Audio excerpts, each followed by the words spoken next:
A história começa com Noel acordando no corpo de um nobre, o que parece incrível até ele checar sua tela de status, e o resultado é daqueles que fazem o silêncio ser mais aterrorizante que um grito, com cada atributo no patamar F, exceto sua magia de água, que está apenas no nível E. Então descobre-se que ele nasceu como o 13º príncipe da família real imperial, e o imperador já está ansioso para conhecer seu mais novo herdeiro. E depois de saber que a maior afinidade mágica de Noah é com a água, o imperador decide na maior naturalidade que seu primeiro presente de aniversário será um território, a região de Almíria, lar de uma grande população do clã da água. E no momento em que essas palavras saem da boca dele, a magia de água de Noah, de nível E, muda subitamente para E mais S. Momentos depois, o imperador pede para ver os atributos de Noah e ele começa a suar frio, porque com números como os dele, esperava ser jogado direto na lata de lixo do palácio. Mas de alguma forma, quando a tela aparece, seu atributo de água disparou de um patético I para um brilhante nível duplo S. Todo o resto ainda estava no fundo do poço, no nível F, mas ninguém se importava mais. Um bebê, literalmente, tinha acabado de quebrar o recorde de maior afinidade com a água que já tinham visto, então só isso bastou para o imperador pegar um carinho especial por ele. Acontece que a razão pela qual a magia de água de Noah disparou foi por causa do presente que o pai dele lhe deu. Curiosamente, em sua tela de status particular, ainda aparecia como I mais S. Quanto aos outros atributos aumentados, esses aparentemente vieram de suas criadas, e ele ainda não tem a menor ideia do porquê. Mas quanto mais servos ele tem, mais forte ele fica. E quanto ao seu nível, ainda está preso no 1, mas não tem limite. Então é só uma questão de tempo até ele quebrar o sistema. Por enquanto, porém, ele está preso sendo um fracote com potencial.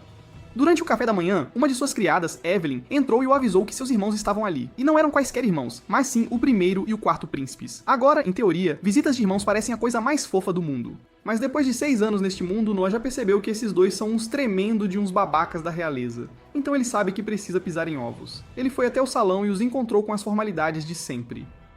Então, o primeiro príncipe Albert anunciou de repente que havia trazido um presente para Noah. Seu servo o trouxe, e no momento em que Noah pôs os olhos na espada, seu sangue gelou. Aquela coisa maldita era amaldiçoada, e ele podia literalmente ver almas torturadas girando em torno dela. E claro, Albert sabe muito bem que essa coisa é assombrada, mas ele age como se fosse apenas um gesto gentil. E Noah não podia simplesmente recusar um presente do maldito príncipe herdeiro, então não teve escolha a não ser aceitá-lo. Totalmente ciente de que isso ia lhe dar um problemão daqueles, ele agarra o punho e a levanta lentamente, enquanto Albert explica casualmente que essa é uma espada mágica de atributo água, e que mais de 120 cavaleiros já morreram tentando empunhá-la. Esse pequeno detalhe dá um arrepio na espinha de Noah e ele imediatamente afrouxa o aperto. Mas o quarto príncipe Henry intervém, garantindo que não há nada com que se preocupar. Segundo ele, todos que não eram dignos da lâmina caíram mortos no segundo em que a tocaram. Então, se Noah fosse morrer, já teria acontecido. A única razão pela qual ele é imune é provavelmente por causa de sua afinidade com a água de nível duplo S. E claro, até que é um alívio saber que ele não vai morrer. Mas Noah ainda está puto da vida porque Albert basicamente o usou como cobaia só para testar uma teoria. Ele não pode dizer isso em voz alta, então apenas mantenha calma e espera Albert ir embora para poder finalmente relaxar. Mais tarde naquele dia, enquanto caminhava pelo corredor com sua criada Zoe, Noah percebe que algo está errado. A expressão calma dela sumiu e ela parece chateada. Ele pergunta o que há de errado, mas Zoe desconversa dizendo que está bem e não quer incomodá-lo com seus problemas. Mas Noah não engole essa e ordena firmemente que ela fale, e ela finalmente cede. Zoe lhe diz que precisa de uma folga para lidar com uma emergência familiar. Quando ele pergunta que tipo, ela explica que sua cidade natal foi atingida por uma enchente, e a fazenda de sua mãe foi completamente arrasada, então agora sua mãe não tem como se sustentar. Zoe estava procurando maneiras de ganhar dinheiro rápido, e lhe disseram que sua única opção real seria trabalhar na zona. Era isso que ela planejava fazer durante sua folga. Mas Noah corta o assunto na hora, porque nem a pau ele vai deixar isso acontecer. Ele diz que dará um emprego à mãe dela, e por acaso ele estava procurando contratar um fechador de portão dos fundos. E já que Zoe está dando a palavra por ela ganhará 10 rim por mês. Zoe pisca em descrença e pergunta se ele está falando sério, porque 10 rim está muito acima do salário normal e ela nunca nem ouviu falar desse emprego antes. Isso porque Noah acabou de inventar na hora e não importa, porque é o dinheiro dele, e ele vai usá-lo como bem entender. Ele também diz que tem uma casa sobrando nos arredores da cidade para que elas possam ficar lá sem pagar aluguel. Zoe tem sido leal a ele desde o primeiro dia, então não há como ele deixá-la se jogar numa vida dessas por causa de uma enchente boba. Mas, falando nesse desastre, ainda há mais uma coisa de que ele precisa cuidar. Ele chama seu mordomo, Dylan, e dá uma ordem direta. Comece a comprar o máximo de terras danificadas pela enchente que puder. Tanto Dylan quanto Zoe ficam chocados com o que acabaram de ouvir, mas Noah explica calmamente seu raciocínio. Em tempos como este, abutres sempre aparecem, golpistas procurando se aproveitar de pessoas desesperadas que acabaram de perder tudo, então ele quer garantir a terra antes que esses bandidos possam cravar as garras. Dylan fica sem palavras, completamente impressionado que um garoto de 6 anos pudesse pensar tão à frente. Noah é muito esperto para a idade dele, e embora Dylan não saiba, a vida passada de Noah o ensinou muito sobre esse tipo de exploração. Claro, ele não pode exatamente dizer isso, então ele apenas segue em frente como se nada fosse. Dylan está totalmente a bordo para ajudá-lo a comprar a terra, mas há um grande problema, e é o custo, e ele estima que tudo vai custar cerca de 700 mil rim. Zoe praticamente engasga com o número, e Noah entende, isso é mais do que apenas dinheiro de pinga. Para contextualizar, um adulto médio na capital ganha cerca de 120 rim por ano, o suficiente para sustentar uma família, ter uma casa e comer bem. A propriedade de Noah é definitivamente mais rica que o normal, mas mesmo assim, ele só tem cerca de 500 mil rim em mãos, então lhe faltam 200 mil. Com quase nenhuma opção, Noah decide vender a terra que lhe foi presenteada, o território que o imperador lhe deu quando ele nasceu. Dylan imediatamente rejeita a ideia na hora, porque aquela terra veio direto da família imperial, então vendê-la sem permissão não é apenas mal visto, é um crime. Noah sabe o risco e as consequências, mas ainda está disposto a seguir em frente com isso. Se o pai dele quiser puni-lo, então que seja. Ele lidará com isso depois. Na manhã seguinte, enquanto Noah e sua equipe se preparam para ir à zona de desastre, um visitante inesperado aparece, o quarto príncipe Henry. Ao contrário de Albert, que é uma dor de cabeça ambulante, Henry é na verdade decente. Depois de passar um tempo com ele, você percebe que ele realmente se importa. Ele veio verificar Noah e dar um toque sobre aquela espada amaldiçoada. Aparentemente, a coisa maldita tem vontade própria, então mesmo que Noah seja imune à maldição, a lâmina não vai se comportar a menos que o reconheça como seu mestre. Essa informação fica na cabeça de Noah, e ele aprecia Henry por não ser um completo babaca. E logo depois, Noah parte para a vila de Dassou. Quando ele chega, é pior do que imaginava. Chamar de danos de enchente é eufemismo. O lugar parece que Poseidon e Kratos saíram na porrada aqui e esqueceram de arrumar a bagunça, pois seções inteiras da vila estão arrasadas. E só de olhar em volta, Noah já pode dizer que a maioria das pessoas provavelmente perdeu todos os seus documentos oficiais no caos. Então ele se vira para Dylan e o ordena a ir direto ao escritório do governo local e reunir o máximo de cópias de registros possível para facilitar as compras de terras. Enquanto Dylan cuida da papelada, Noah decide ir para as ruas ele mesmo para ver em primeira mão como os sobreviventes estão. Zoe tenta impedi-lo, lembrando que trabalho de reconhecimento não é exatamente trabalho de príncipe. Mas Noah não se importa e diz na lata que ele vai, quer ela queira, quer não. Ela pode acompanhá-lo ou ficar esperando na carruagem até ele voltar. Sem escolha, Zoe o segue a contragosto e enquanto inspecionam a vila, a situação se mostra tão sombria quanto parecia. A colheita inteira se foi, completamente destruída, o que significa sem comida, sem renda e zero chance de sobreviver ao ano sem ajuda. Então um sino toca pela vila e todos os moradores começam a se reunir em torno do que costumava ser a praça da cidade. Zoe imagina que deve ser hora da distribuição de comida, já que o Império geralmente envia fundos de socorro para áreas atingidas por desastres como esta. Noah fica feliz em ver que pelo menos algumas partes do sistema estão funcionando como deveriam, então ele se dirige para lá para se juntar à multidão para uma refeição. Mas no segundo em que ele dá uma mordida, toda aquela boa vontade evapora. A comida é tão ruim que ele está convencido de que até a pior comida de boteco pareceria um banquete perto dessa desgraça. O caldo é uma bagunça aguada e amarga, e ele tem quase certeza de que os vegetais estão meio podres. Um dos moradores ouve Noah resmungar, e sem saber quem ele é, assume que ele é apenas mais uma vítima da enchente. O homem lhe diz que a comida sempre tem esse gosto ruim, e mesmo quando reclamam, nada nunca muda. Os cozinheiros não dão a mínima para a higiene ou segurança alimentar. Eles apenas jogam o que tem na panela e pronto. Justo então, um anúncio alto corta o burburinho. Uma inspeção está em andamento. Noah pergunta a Zoe o que está acontecendo e ela explica que o oficial do governo local, Lord Geralt, está aqui para verificar a qualidade da comida. Geralt caminha até a panela de ensopado misterioso, dá uma olhada e pensa que é uma porcaria absoluta. Mas como não é ele quem vai comer, ele não está nem aí, e diz casualmente ao chefe para preparar algo realmente comestível para ele lá na mansão. O chefe acena com a cabeça, sorrindo, claramente por dentro do esquema. Mas Noah não vai deixar isso passar, então ele se adianta e confronta Geralt, perguntando se a razão pela qual os moradores estão sendo servidos com lixo é porque ele está desviando o orçamento da comida. Geralt, pensando que Noah é apenas mais um pobre Zé Ninguém, nem se dá ao trabalho de negar. Ele admite abertamente que está desviando os fundos e ri da situação, porque em sua mente não há nada que um camponês impotente possa fazer a respeito. Ouvir esse bastardo arrogante se gabar de roubar vítimas de enchente faz o sangue de Noah ferver. A fúria o atinge tão forte que a espada amaldiçoada na carruagem começa a se agitar em resposta. Geralt finalmente perde a cabeça depois de ouvir palavras demais desse pirralho qualquer. Ele saca sua espada com a intenção total de calar Noah para sempre.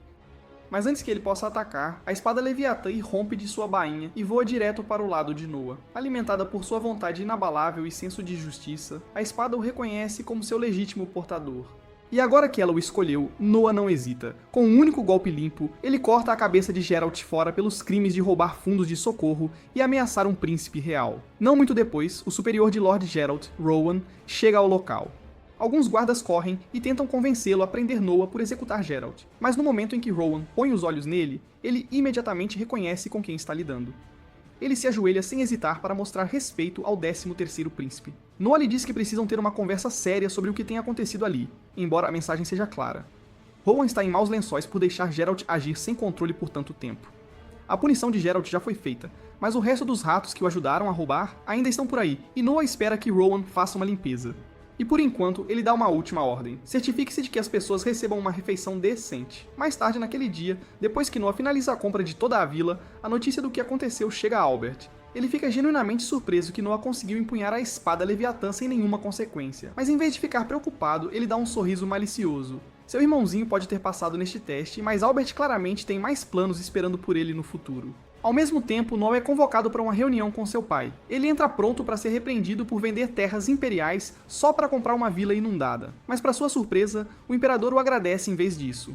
Se Noah não tivesse intervido, o sofrimento naquela vila teria sido muito pior. Está claro para ele agora que Noah não é um príncipe comum, ele é capaz. Então ele lhe pede para continuar usando essa força para o bem do Império. E Noah aceita alegremente o pedido sem hesitação. No dia seguinte, Noah caminha pelo trecho mais tranquilo da Rua Reid, indo em direção a uma pequena lanchonete escondida. Ultimamente tem havido boatos pela cidade sobre um certo artista de rua chamando a atenção lá, e ele está curioso o suficiente para ver qual é a onda. Entrando, ele escolhe um assento vazio no canto e se acomoda, mantendo-se discreto enquanto seus olhos percorrem o salão. Justo então, uma garota tímida se aproxima e começa a cantar. Sua voz flutua pela lanchonete como um vento suave, calma, clara e cativante. E no momento em que a ouve, Noah sabe instantaneamente que ela tem que ser Alice, a cantora de quem todos têm falado. Enquanto ele escuta atentamente, percebe que a voz dela não é ruim de jeito nenhum. Mas mesmo sem ser um especialista em música, ele pode dizer que a técnica dela ainda é bem crua. Ela tem talento, claro, mas há um longo caminho pela frente. Ainda assim, uma coisa é cristalina. Ela está se entregando de corpo e alma. Cada nota que ela acerta, cada linha que ela canta, ela coloca o coração nisso. Ela não está fazendo isso só por diversão. Ela está tentando crescer, tentando sobreviver com o pouco que tem. Do nada, a atmosfera na lanchonete muda completamente quando 3 homens com cara de poucos amigos arrombam as portas. Eles começam a gritar e instantaneamente atraem toda a atenção para si. No momento em que avistam Alice, começam a gritar com ela, exigindo saber por que ela está perdendo tempo cantando em vez de encontrar uma maneira real de pagar a dívida dos pais. Com as palavras deles, Alice encolhe-se, claramente aterrorizada, enquanto os homens se aproximam dela. Sua voz treme enquanto ela lhes diz que ainda não tem o dinheiro, mas jura que está fazendo tudo o que pode. Ela simplesmente não tem nada para dar. Os caras trocam sorrisos sombrios e começam a lançar sugestões nojentas sobre como mais uma garota como ela poderia pagar. Murmúrios de nojo enchem a sala, mas ninguém se adianta. Todos assistem, paralisados e impotentes. Justo quando as coisas estão prestes a passar dos limites, Noah de repente se levanta de seu assento. Ele se aproxima, calmo e composto, e os lembra que a lei imperial proíbe estritamente forçar uma criança a pagar a dívida de um pai. Os homens bufam e o dispensam, assumindo que ele é apenas um garoto rico mimado que não sabe como o mundo funciona. Um deles então agarra Noah pela gola e vai golpeá-lo, mas é um grande erro, pois Noah contra-ataca usando o poder de sua espada Leviatã, liberando uma onda de pressão que choca a sala inteira. Os homens instantaneamente percebem que mexeram com a pessoa errada, então o pânico os domina e os 3 bandidos disparam para fora da lanchonete sem pensar 2 vezes, com muito medo de forçar a sorte ainda mais. Com o perigo passado, Noah se vira para Alice, sua voz gentil desta vez.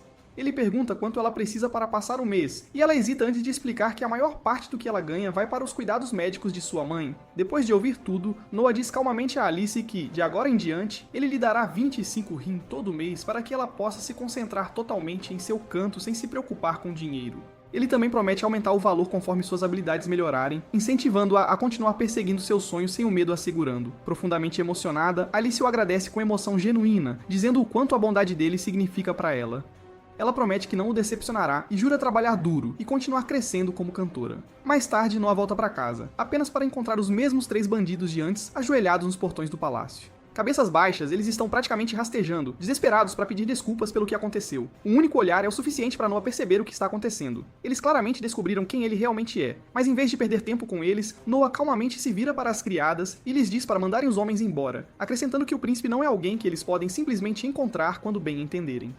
Poucos momentos depois, o irmão mais velho de Noah, Henry, aparece e concorda imediatamente com a forma como Noah lidou com a situação. Ele diz que recusar-se a encontrá-los foi absolutamente a decisão certa, porque deixar pessoas assim cara a cara com a realeza só diminuiria a dignidade da coroa e minaria a autoridade da família real.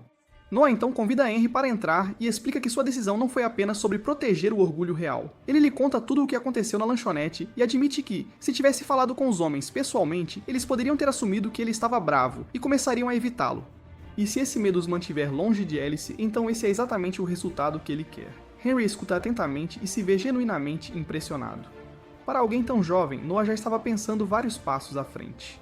Ele até admite que a maioria dos irmãos deles, apesar de terem a idade de Noah, não teriam tido esse tipo de perspicácia, e a percepção deixa Henry ainda mais orgulhoso. Henry então traz à tona a espada Leviatã e pergunta se os rumores são verdadeiros de que Noah realmente a dominou. Noah confirma que é verdade e diz que só conseguiu graças ao conselho que Henry lhe deu antes, e para demonstrar ele invoca casualmente a espada Leviatã bem na frente dele, fazendo-a parecer como se tivesse se materializado do nada. Henry olha em descrença porque ele nem sabia que a espada Leviatã podia fazer algo assim. Noah explica que a lâmina não apareceu do nada, ela esteve escondida sob sua manga o tempo todo, compacta e dormente até se expandir ao seu comando. A própria espada tinha uma vontade, e foi ela quem o ensinou a usar a habilidade. Henry admite que não tinha ideia de que isso era sequer possível e elogia Noah por descobrir isso sozinho. Depois, fora dos muros do palácio, os mesmos 3 homens de antes ainda estão rondando, claramente esperando por outra chance de confrontar Noah. No momento em que um deles o avista se aproximando, ele de repente avança para atacar, mas Noah nem sequer pisca, e com uma expressão calma, ele libera apenas uma lasca do poder da espada Leviatã. A mudança na pressão é instantânea, e o homem recua em puro terror e imediatamente começa a implorar por perdão. Observando toda a cena se desenrolar, Henry se vira para Noah, intrigado, e pergunta o que ele acabou de fazer. E Noah responde casualmente que ele simplesmente usou um pouco da aura da espada para intimidá-los. Naquela mesma noite, Noah recebe um convite para participar de um baile real, e ao entrar no grande salão, todos os olhos se voltam para ele, e no momento em que ele entra, a sala irrompe em aplausos. De pé ao lado dele, um nobre chamado Haddock percebe o objeto preso à cintura de Noah e aponta para ele. Noah confirma que é exatamente o que parece, uma espada Leviatã, presenteada pessoalmente a ele pelo príncipe herdeiro. No momento em que essas palavras saem da boca dele, todo o salão cai em um silêncio atordoado, seguido por um suspiro coletivo. Todos ali reconhecem a Leviatã como uma das maiores relíquias do reino, uma arma tão poderosa que até guerreiros experientes a temem devido a quão incontrolável ela é, segundo os rumores. Um convidado cético se manifesta, sugerindo que a espada deve ser falsa, talvez só uma réplica cerimonial. Sem dizer uma palavra, Noah libera uma leve onda de seu poder no ar. O efeito é imediato e uma pressão pesada despenca sobre o salão, forçando vários convidados a recuar com medo. No instante em que Noah retrai a energia, o ambiente mergulha num silêncio atordoado novamente, e ninguém mais ousa questionar. Fica claro que a arma é real, e ainda mais chocante, Noah tem controle total sobre ela. Pelo resto da noite, nobres começam a fazer fila, um após o outro, cada um esperando causar uma boa impressão. Eles o cumprimentam com palavras cuidadosas e gestos respeitosos, cada um dizendo que é uma honra apenas estar em sua presença. Noah ouve cada apresentação com graça e compostura, respondendo educadamente a cada convidado. Eventualmente, o próximo par na fila avança. Byron Allen, chefe da poderosa empresa Allen, e sua filha, Cindy. Noah os estuda de perto enquanto se aproximam, e após observar por um breve momento, ele percebe algo incomum. Ele logo se dá conta de que Cindy não é filha biológica de Byron. Ela é adotada. Mais do que isso, fica óbvio para ele que Cindy já foi escrava. A pista está em seus olhos, aquele olhar cauteloso e reservado, sempre escaneando o ambiente, preparando-se silenciosamente. É um olhar que Noah conhece bem. O olhar de alguém que viveu acorrentado e nunca parou de olhar para trás. Byron fica sem palavras por Noah ter descoberto tudo aquilo só de olhar para ela. Atordoado, ele se ajoelha e confessa tudo. Ele explica que Cindy era originalmente uma escrava que ele comprou, mas depois de ver como ela era esperta e perspicaz, ele decidiu adotá-la como filha. Ouvir isso coloca um sorriso genuíno no rosto de Noah. Ele sempre gostou de histórias onde a vida de alguém dava uma guinada para melhor. Comovido, Noah convida Byron e Cindy para visitarem sua propriedade em breve, dizendo que adoraria saber mais sobre o passado de Cindy em detalhes. Byron se curva respeitosamente e concorda, dizendo que seria uma honra. Após as despedidas, os dois se desculpam educadamente e se retiram da festa. No dia seguinte, Noah está passeando tranquilamente pela cidade quando, inesperadamente, esbarra em seu irmão Oscar, que por acaso também é o 8º príncipe do reino. Após uma breve e leve conversa, Oscar sugere que eles façam uma caça ao tesouro juntos, dizendo que não tem mais nada planejado para o dia. Noah concorda, e os dois partem em direção a um lugar chamado Rua Cobalto. Embora Noah nunca tenha estado lá antes, ele já ouviu muito a respeito. Supostamente é repleto de antiguidades raras de todo o Império. Oscar, no entanto, ressalta que o lugar é igualmente infame por estar infestado de falsificações. Encontrar um item genuíno entre o lixo é visto como um teste básico de habilidade para qualquer nobre de respeito. Eles acabam passando horas vasculhando lojas e barracas, mas nada realmente se destaca. Eventualmente, Oscar suspira e sugere que desistam e voltem para casa. Nesse instante, os olhos de Noah pousam num livro antigo, escondido num canto empoeirado. Algo nele o atrai, então ele decide comprá-lo. Oscar se inclina para ver melhor e, de repente, congela. Seus olhos se arregalam ao perceber o que Noah está segurando. O Grimório de Andrea, a Maga Lendária. Oscar está convencido de que é autêntico, e se for, dependendo do conteúdo, o livro poderia facilmente valer Milwyn. Ele encara Noah incrédulo e pergunta como ele sabia que o livro era verdadeiro, mas, para ser sincero, Noah não tinha a menor ideia. A única razão pela qual o comprou foi porque no segundo em que seus dedos tocaram a capa, ele ganhou um bônus em sua estatística de vitória. E aquela reação estranha foi suficiente para fazê-lo pensar que o livro poderia valer algo. Do nada, uma ideia maluca atinge Noah. Então ele saca a espada Leviatã e cuidadosamente canaliza um pouco de sua energia direto para o Grimório. E em segundos o livro sacode violentamente, escorrega de suas mãos, cai no chão e se abre sozinho. Uma das páginas de feitiço brilha de forma sinistra, e algo sombrio e antigo é ativado. Antes que percebam, o tomo proibido liberta a alma selada do lendário feiticeiro bem na frente deles. Os olhos de Oscar se arregalam de horror. Ele percebe na hora a gravidade da situação e grita para Noah sair dali correndo. Mas em vez de correr, Noah finca os pés, ergue a Leviatã e, sem hesitar, corta o espírito que se aproxima com um único golpe brutal. O ataque fende a alma do feiticeiro, apagando-a completamente num só golpe. Enquanto o perigo se dissipa, Noah olha para sua janela de status e vê algo novo. Sua habilidade de vento acabou de saltar para o rank SS. A atualização repentina o pega de surpresa, mas ele não fica parado. Ele rapidamente verifica Oscar, que ainda está paralisado de incredulidade. O príncipe não consegue entender o que acabou de acontecer. Num momento estavam diante de um livro e no outro Noah havia aniquilado uma alma lendária como se não fosse nada. Ele continua se perguntando como Noah conseguiu ficar tão poderoso tão rápido e como ele sabia exatamente o que fazer. Antes mesmo que a poeira baixe, um homem se aproxima e se ajoelha respeitosamente diante deles. Ele se apresenta como Alan, o dono de uma loja de antiguidades ali perto. Após testemunhar o que Noah acabou de fazer, Alan diz que sente que é justo mostrar-lhe algo que ele guarda há anos, algo que ele acredita que pode ser um tesouro de verdade, e educadamente os convida a acompanhá-lo. Já dentro da loja, Alan tira um anel de aparência estranha e o coloca cuidadosamente. Ele explica que este anel, dizem, só revela sua verdadeira natureza quando seu dono destinado aparece. Dezenas tentaram ativá-lo, mas nunca houve uma resposta. Noah levanta uma sobrancelha, pensando que é provavelmente mais uma furada, mas Alan insiste imediatamente no contrário. Ele diz que o anel se recusa a ser vendido, e toda vez que tenta se desfazer dele, ele misteriosamente volta para sua loja, repousando tranquilamente entre os outros itens. Intrigado, Noah desliza o anel em seu dedo, e no momento em que o faz, uma voz que ele nunca ouviu antes ecoa dentro de sua mente. Ela lhe diz que o anel é uma raridade de rank SSS e que agora o reconhece como seu legítimo mestre. Assim que as palavras se desvanecem, o anel irrompe num brilho radiante e começa a se transformar. A luz envolve o corpo de Noah como fios vivos, forjando-se numa elegante armadura de alto nível bem diante de seus olhos. Ao testemunhar o momento, tanto Oscar quanto Alan percebem instantaneamente que Noah é o legítimo portador do anel. Noah se vira para Alan, afirmando que o levará e que o dinheiro será entregue mais tarde. Mas antes que Alan pudesse sequer abrir a boca, Oscar intervém e diz a Noah para esquecer o pagamento por completo. Ele mesmo cobrirá o custo, e insiste para que Noah o trate como um presente pessoal. Sem mais o que dizer, Noah aceita o anel. Logo depois, Oscar o deixa e se despede. Mas assim que Noah está prestes a entrar pela porta, aquele mesmo sujeito de aparência rude da lanchonete de repente avança contra ele com uma espada. Antes mesmo que a lâmina se aproxime, o anel detecta a intenção assassina e ganha vida, liberando um escudo que bloqueia o golpe por completo. O cocheiro não hesita por um segundo e derruba o agressor, imobilizando-o no chão. Oscar vê tudo acontecer e fica chocado, não só pela reação rápida do anel, mas pela naturalidade com que Noah lidou com a situação. A forma como o escudo ativou sem hesitação deixa claro. Noah já está em sintonia com o poder dele. Naquela noite, Noah volta à lanchonete para assistir Alice se apresentar. Enquanto ela canta, dois homens bêbados de repente invadem o palco, empurrando e gritando por cima dela. Num piscar de olhos, Noah aparece entre eles e intervém. Com um único golpe da espada Leviatã, ele manda os dois idiotas voando pelas portas, com as calças quase caindo enquanto eles se arrastam para fora, morrendo de vergonha. Depois que a poeira baixa, Noah se aproxima do dono e diz para ele não deixar lixo como aquele entrar de novo. O dono apenas solta um suspiro cansado e diz, tristemente, que bêbados como eles são o que mantém o lugar funcionando. Noah entende, e sem pensar duas vezes, oferece comprar a lanchonete inteira por 1000 rim. Alice se aproxima logo depois, com a voz baixa e incerta, dizendo a Noah que não faz ideia de como retribuir tudo o que ele fez, mas ele gentilmente lhe diz que ela não lhe deve absolutamente nada. Tudo o que ele quer é que ela continue cantando, que persiga seu sonho e coloque todo o seu coração nisso. Os olhos dela se enchem de lágrimas e com um sorriso caloroso e sincero, ela acena.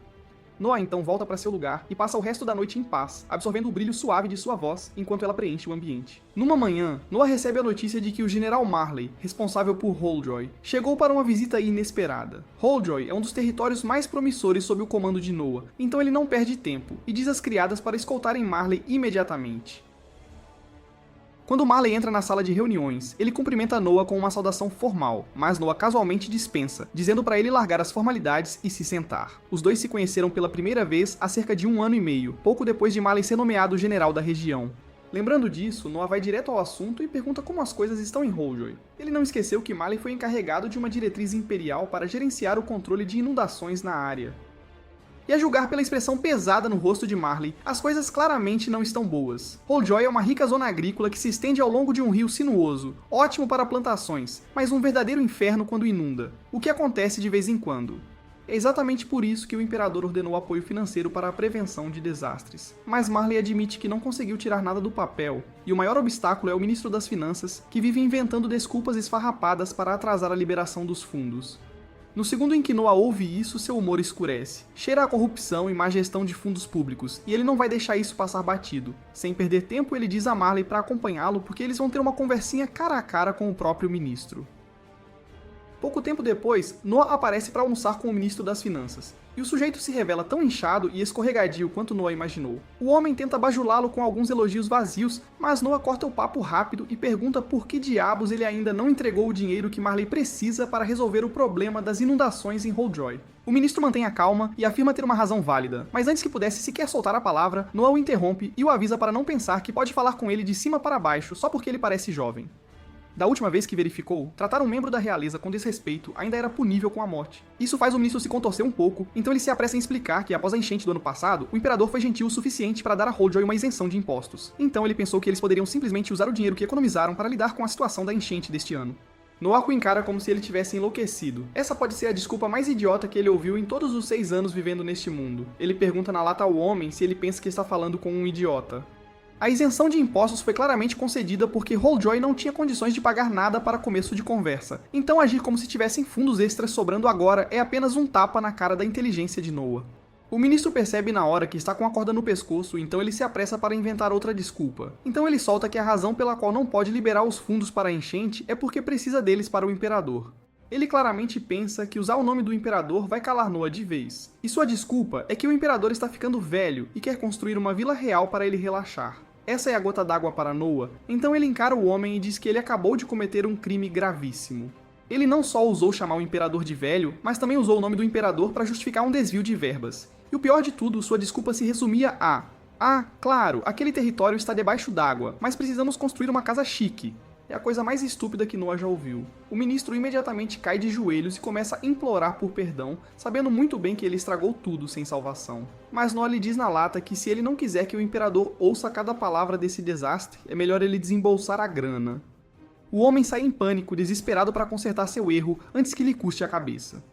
Com essa bagunça resolvida, Marley finalmente solta um suspiro de alívio e agradece a Noah por ter intervindo. Ele também se desculpa por tê-lo arrastado para o meio de uma dor de cabeça tão grande, mas admite que não havia como ele lidar com o ministro das Finanças sozinho. Enquanto Noah se prepara para voltar, um mensageiro de repente entra correndo com notícias. O imperador solicitou uma reunião com ele. Noah fica surpreso porque não é sempre que seu pai o chama do nada assim. Então, seja o que for, deve ser sério. Então, sem perder um segundo, ele segue para o Palácio Imperial. Assim que chega, Noah cumprimenta seu pai, mas o imperador lhe diz que não há necessidade de tanta formalidade. Primeiro de tudo, ele parabeniza Noah por como ele lidou bem com o ministro das Finanças. Noah fica um pouco atordoado que o imperador já saiba de algo que aconteceu há poucos instantes, mas então ele se lembra: conhecimento é poder, e quando você é o imperador, sua rede de informações é incomparável. Noah aceita humildemente o elogio, mas diz que apenas fez o que acreditava ser certo. Mesmo assim, o imperador está claramente impressionado. Ele diz a Noah que não é pouca coisa para um garoto de 6 anos enxergar através da enganação tão facilmente. E para completar, ele também soube como Noah dominou o poder da Leviatã em tão pouco tempo, o que é especialmente impressionante, considerando o quão perigosamente sombria a magia daquela espada realmente é. Noah sabe exatamente o quão perigosa a Leviatã é, porque se ele não tivesse intervindo na festa, aquela espada teria aniquilado cada pessoa ali sem hesitação. Mas mesmo com todo aquele poder insano, Noah ainda não aprendeu a empunhar uma lâmina corretamente. É por isso que o imperador decidiu designar-lhe um instrutor pessoal. E não qualquer um. Este é Damian Noble, o campeão invicto do Império e o maior espadachim vivo. O imperador quer que Noah absorva tudo o que puder dele, e Noah concorda com o arranjo. Mas antes que qualquer treinamento formal comece, Damen sugere que eles tenham um pequeno duelo amigável primeiro. O imperador levanta uma sobrancelha, pensando que isso é um pouco injusto, já que Noah nunca foi treinado em combate com espada. Mas Damen o tranquiliza, dizendo que é apenas um teste leve para avaliar o potencial bruto de Noah. Eventualmente, o imperador dá o sinal verde, então Damian levanta sua espada e diz a Noah para atacar como quiser. Sem hesitar, Noah agarra a Leviatã e avança direto. Assim que a luta começa, Noah de repente sente os instintos e a experiência de batalha do empunhador anterior da Leviatã inundando-o, e sua esgrima fica mais afiada a cada segundo. Golpe após golpe, ele se mantém firme, e logo, ele e Damian travam lâminas num choque de força bruta. Justo quando Damian pensa que ganhou a vantagem, Noah move sua espada para cima com precisão perfeita, desarmando o maior guerreiro do Império na hora. Tanto Damian quanto o Imperador ficam atônitos, pois Noah já atingiu o nível de um mestre espadachim, então simplesmente não há mais nada para ninguém ensiná-lo. O Imperador fica sem palavras ao ver seu filho de 6 anos derrubar uma lenda em combate real. Ainda assim, ele não consegue evitar sentir uma onda de orgulho. Como recompensa por uma conquista tão insana, ele oferece a Noah o papel de juiz principal para o exame de seleção de cavaleiros deste ano, e Noah fica genuinamente honrado em assumir a responsabilidade.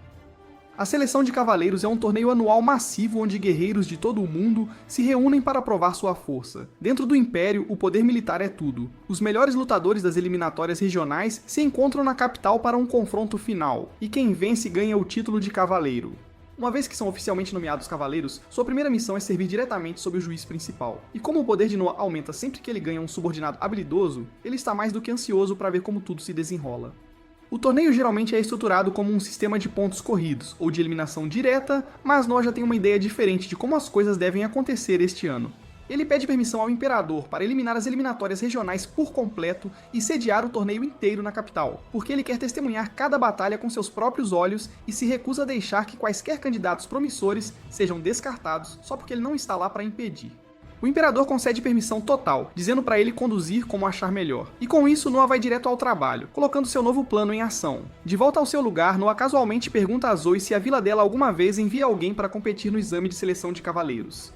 Ela diz que sim, mas geralmente apenas uma pessoa, e isso é só para que a vila possa ter esperança de que alguém faça um nome para eles. Noah a informa que decidiu eliminar as preliminares regionais por completo, o que significa que a vila dela pode enviar quantas pessoas quiser.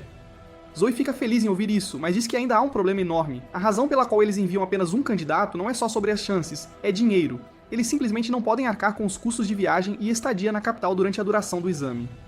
A vila inteira tem que juntar cada moeda só para enviar aquela única pessoa, então a ideia de enviar mais simplesmente não é realista. Mas Noah não gosta da ideia de talento potencial sendo desperdiçado por causa de dinheiro, então ele decide na hora que vai cobrir pessoalmente as despesas de viagem e hospedagem para todos os candidatos este ano.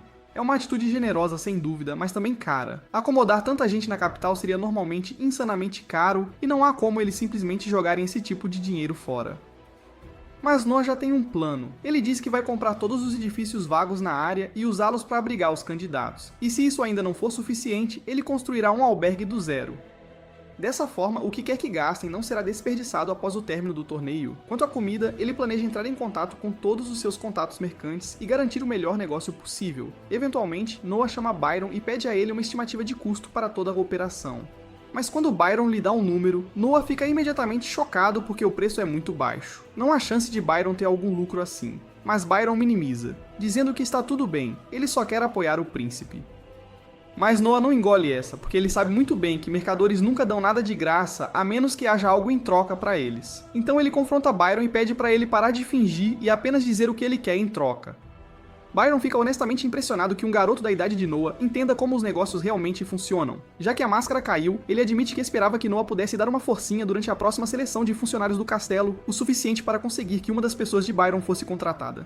Dessa forma, se algo importante acontecesse dentro dos muros do castelo, Byron estaria entre os primeiros a saber. Noah concorda com o acordo, e para mostrar que é sério, Byron jura lealdade total a Noah e somente a Noah, dentre todos na família real. Adicionar Byron como subordinado dá a Noah um sólido aumento de status, mas assim que ele está verificando sua janela de status, ele nota algo estranho. Sua estatística de magia de água acabou de cair um rank. A maior parte dessa estatística vem das terras que ele governa, o que significa que algo bem sério deve ter acontecido em Almíria. Noah então vai direto ao pai para relatar que a situação por lá está complicada.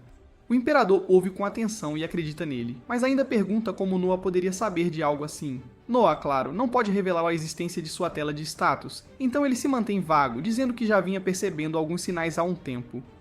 Essa resposta parece satisfazer o imperador, que muda de assunto e começa a explicar a situação. Acontece que uma rebelião está se formando na região. Ele pergunta a Noah se ele gostaria de resolver o problema pessoalmente, mas depois de pensar bem, Noah recusa. A maioria dos nobres pularia na chance de glória em batalha, mas ele diz ao pai que Henry é a melhor escolha, pois tem muito mais experiência com esse tipo de encrenca.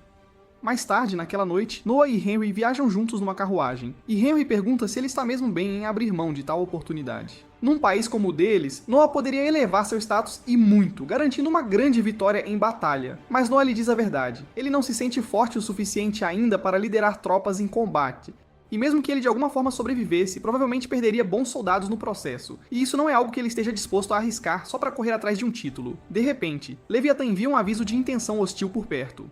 Então Noah imediatamente manda o cocheiro parar a carruagem. Ele tem certeza de que é um grupo de rebeldes tentando assassiná-lo, e como ele é o alvo, salta e corre para longe de Henry, colocando o máximo de distância possível entre eles. Logo em seguida, 4 jatos massivos de água irrompem do chão, mirando convergir nele, mas Noah já está com seu escudo erguido e bloqueia o ataque sem um arranhão. Os rebeldes então avançam para terminar o serviço, mas estão completamente fora de sua liga. Noah os derruba um por um em meros segundos, sua técnica é polida demais, sua velocidade é rápida demais. Henry assiste a tudo se desenrolar e fica honestamente chocado com a facilidade com que Noah os despachou. O único problema é que não conseguiram interrogar ninguém. Poderiam ter obtido informações úteis se tivessem mantido um vivo. É quando Noah casualmente menciona que eles não estão mortos, ele só os nocauteou, então Henry está livre para interrogá-los à vontade. Não muito tempo depois, Noah descobre que as forças rebeldes em Almíria são compostas principalmente por cavalaria. Mas tem um detalhe, Almíria não possui uma única fazenda de cavalos, o que significa que os rebeldes devem estar obtendo seus cavalos e suprimentos das regiões vizinhas. E essa pequena informação acende uma lâmpada na cabeça de Noah. Ele convoca Byron e lhe dá uma ordem bem específica: comprar cada último grão de ração para cavalos dos territórios ao redor de Almíria. Assim que os rebeldes ficarem sem suprimentos para suas montarias, a mobilidade deles some, e isso vai facilitar demais a vida de Henry para acabar com a rebelião de uma vez por todas. Obrigado por assistir. Se você curtiu o resumo e está animado para o próximo episódio, não se esqueça de deixar seu like, se inscrever e ativar o sininho para não perder nossos resumos diários.